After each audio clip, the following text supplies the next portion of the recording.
He learned early that a stadium can sound like a confession booth. Under the white heat of '80s neon, a young man raised his hands to the crowd and felt, in the thunder of adoration, the quiet of a secret.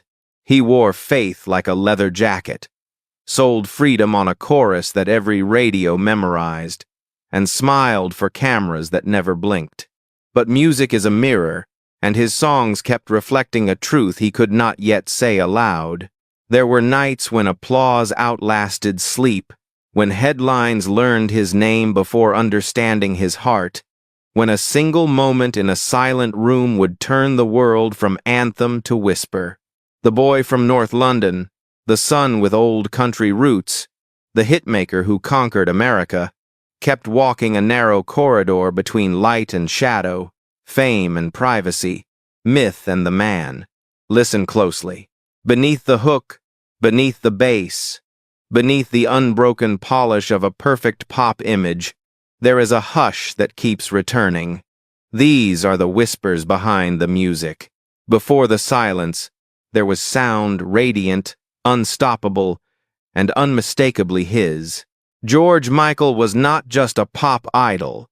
He was the pulse of a generation that danced its way out of the 1,970 seconds into the bright confusion of the 1,980 seconds. With Wham, he gave the world joy wrapped in color and rhythm. Wake Me Up Before You Go, Everything She Wants.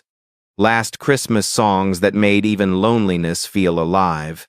Then came Faith Leather Jacket, Jukebox, Sunglasses, Rebellion, a declaration that he was no longer a boy sharing a stage, but an artist demanding to be heard. Yet for every beat of triumph, there was a quiet ache of isolation. The industry that crowned him also confined him. His image, sharp, perfect, marketable, became a gilded cage. Behind that polished smile was a man struggling with identity, privacy, and the price of being adored. To the world, he was the voice of freedom. To himself, he was a whisper trying to find its way through the noise. Let's step beyond the lights, beyond the posters, and beyond the platinum records into the silence that defined the man more than any melody ever could. He was born Georgios Kyriakos Panayotou, a name that carried the rhythm of two worlds. The son of a Greek Cypriot restaurateur and an English dancer, George grew up in North London with a head full of melodies and a quiet certainty that music would be his escape. At school, he met Andrew Ridgeley, the boy who would become his partner in ambition and the other half of a dream called Wham. Together, they turned youth itself into an anthem, the sound of optimism in a decade that worshipped image. Their songs weren't just pop, they were rebellion dressed as joy. In 1985, Wham became the first Western pop act to perform in China, a symbolic collision of East and West, light and control.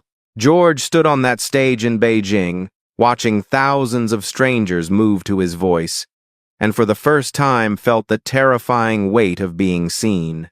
He had the fame every artist wanted, but not yet the identity he could live with. When Wham ended, the world thought it was a victory lap. But for George, it was something quieter, the end of pretending. The boy who sang for freedom was about to discover that freedom always has a price. Success should have been the reward. Instead, it became the disguise. When George Michael released Faith in 1987, he was no longer just a star, he was an empire. His voice ruled radios, his image filled every billboard, and his songs turned into commandments for an entire generation. The leather jacket, the cross earring, the sway of his hips, all symbols of confidence. Yet every symbol hid a secret. The man selling freedom on vinyl was trapped in a life choreographed by fear. Behind the album covers and chart records, the weight of expectation grew unbearable. Sony's marketing machine built him as the perfect heterosexual idol, something the real George could not be. He watched his own face turned into a mask, his every word measured against an image he didn't choose. The world adored him, but that adoration demanded silence. Each love song became a coded confession, each lyric a plea disguised as melody. "I think there's something you should know," he sang, but the world wasn't ready to listen. Fame had given him a voice. Now, it was taking away his right to use it. In April 1998, a single moment in a quiet Los Angeles park shattered the illusion. George Michael, the icon, the perfection, the untouchable voice, was arrested in a sting operation that tabloids devoured like blood. Within hours, his secret was no longer whispered but shouted across headlines. The mask had been ripped away, not by choice, but by humiliation. The industry that once worshipped him recoiled. Contracts tightened, radio stations hesitated, and reporters circled like vultures. For most, it would have been the end. For George, it became the turning point. He refused to bow to shame. Instead, he turned scandal into art.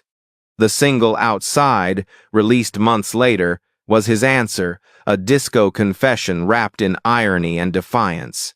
The video mocked his own arrest, transforming a police sting into a dance floor of liberation. But liberation came at a cost. The press never forgave him. Every appearance, every silence, was dissected. The man who once filled arenas now hid from flashbulbs. Yet, in that isolation, he found something more enduring than applause: authenticity. The fall had stripped away the illusion, leaving only truth. And for the first time, George Michael was no longer a product. He was a person wounded, but finally real. The years that followed felt like a long winter, quiet, unpredictable, and heavy with memory. George retreated from the spotlight he once owned, trading stages for solitude. His world shrank to the walls of his London home, where music became both comfort and confession. He battled illnesses that the press exaggerated, dependencies they mocked, and loneliness they mistook for arrogance. Each hospital stay became a headline, each silence a rumor. But behind closed doors, those who truly knew him spoke of something else: kindness that never asked for credit, generosity that refused recognition. He donated millions in secret, called fans in grief, and sent money to strangers who'd written him letters of despair. The tabloids called him troubled. His friends called him human. On Christmas morning, 2016, the music stopped. George Michael was found in his bed, peaceful, alone, leaving behind questions that would never be answered. Some said heart failure, others whispered darker theories. But maybe the truth was simpler. A voice that had carried too much weight finally went quiet. That night, radios across Britain played Last Christmas. The irony was haunting: the man who gave the world its holiday joy had chosen the quietest night of all to leave it. In the silence that followed his passing, the world finally began to listen, not to the gossip, not to the headlines, but to the music. Songs once dismissed as pop perfection revealed layers of ache, compassion, and defiance. Jesus to a child, a hymn to a lost lover. Praying for time, a plea for empathy in a world obsessed with image. Freedom 90, a rebellion against the machinery that had built and broken him. Each track, in hindsight, sounded like a page from an unspoken diary. George Michael's legacy was not in the records he sold, but in the courage he left behind. He became a quiet patron of humanity, donating anonymously to charities, funding hospitals, paying debts for strangers he'd never meet. In an age of spectacle, he practiced secrecy as kindness. The world that once judged him for his truth would later honor him for his honesty. His name returned not as scandal, but as solace, the artist who turned shame into strength and solitude into song. He sang of love as salvation, of truth as liberation, and long after the cameras dimmed, his voice remained steady, forgiving, eternal. Fame made him visible. Compassion made him unforgettable. Fame had always promised eternity, but for George Michael, it came wrapped in silence. He stood beneath the brightest lights of his generation, adored, envied, defined, yet his truest moments were the ones unseen. Behind every award was a wound, behind every anthem, a confession. He lived in the echo between freedom and fear, where truth was both a burden and a gift. In the end, he became what all artists dream of but rarely achieve: a mirror. His life reflected the beauty and fragility of those who chase love through noise and never stop searching for peace in its aftermath. The world had taken his image, dissected his secrets, and called it fame.